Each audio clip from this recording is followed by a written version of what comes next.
শুভ সন্ধ্যা বন্ধুরা।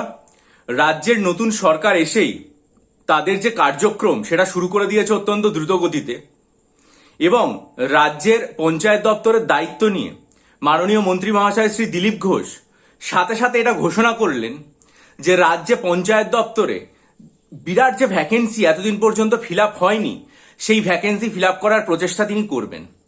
আজ তক বাংলা চ্যানেলকে দেওয়া সাক্ষাৎকারে তিনি এই কথাটা খুব স্পষ্টভাবে জানিয়েছেন যে তিনি খোঁজ নিয়ে দেখেছেন যে পঞ্চায়েত দপ্তরে প্রভূত পরিমাণ ভ্যাকেন্সি, সংখ্যাটা যদি আমার ঠিক মনে থাকে তাহলে প্রায় 6000-এর ওপরে ভ্যাকেন্সি রয়েছে। এত ভ্যাকেন্সি খোলা রয়েছে, এত ভ্যাকেন্সি রয়েছে এবং প্রক্রিয়াটা প্রসেসিং এর মধ্যে রয়েছে, কিন্তু শেষ পর্যন্ত সেটা সুসম্পন্ন হয়নি। আমরা অনেকেই জানি যে 2024 সাল থেকে পঞ্চায়েত দপ্তরের রেজিস্ট্রেশনের প্রক্রিয়াটা শুরু হয়েছিল, কিন্তু তারপর তাদের ফর্ম ফিল আপ এবং পরীক্ষা কোনো কিছুই আর হয়নি।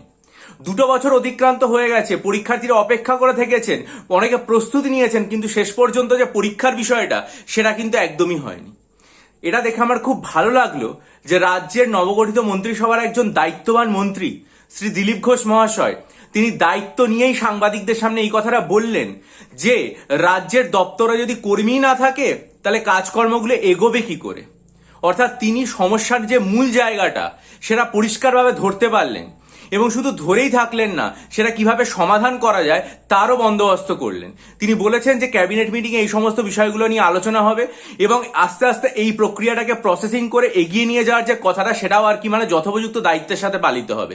অর্থাৎ আমরা এক্ষেত্রে পরিষ্কার বুঝতে পারি যে রাজ্যে নিশ্চয়ই পঞ্চায়েত দপ্তরে যে রিক্রুটমেন্টের প্রসেস সেটা ঘোষিত হবে, এবং এতদিন পর্যন্ত পরীক্ষার্থীরা যে অপেক্ষা করেছিলেন সেই দীর্ঘ অপেক্ষার অবসান ঘটে নতুন করে আবার পঞ্চায়েত দপ্তরে রিক্রুটমেন্টের প্রক্রিয়া শুরু হবে। শুধু এটুকুই আশা রাখবো যে এই যে রিক্রুটমেন্টটা সেটা সম্পূর্ণভাবে স্বচ্ছ এবং দুর্নীতিমুক্ত হবে, মেধা, দক্ষতা এবং পরিশ্রমের ভিত্তিতে যারা যোগ্য বলে বিবেচিত হবে তারা এই চাকরিটা পুরোপুরিভাবে পাবেন। নতুন সরকারের কাছে সমস্ত পরীক্ষার্থী ভাই বোনেদের তরফ থেকে এটাই প্রার্থনা।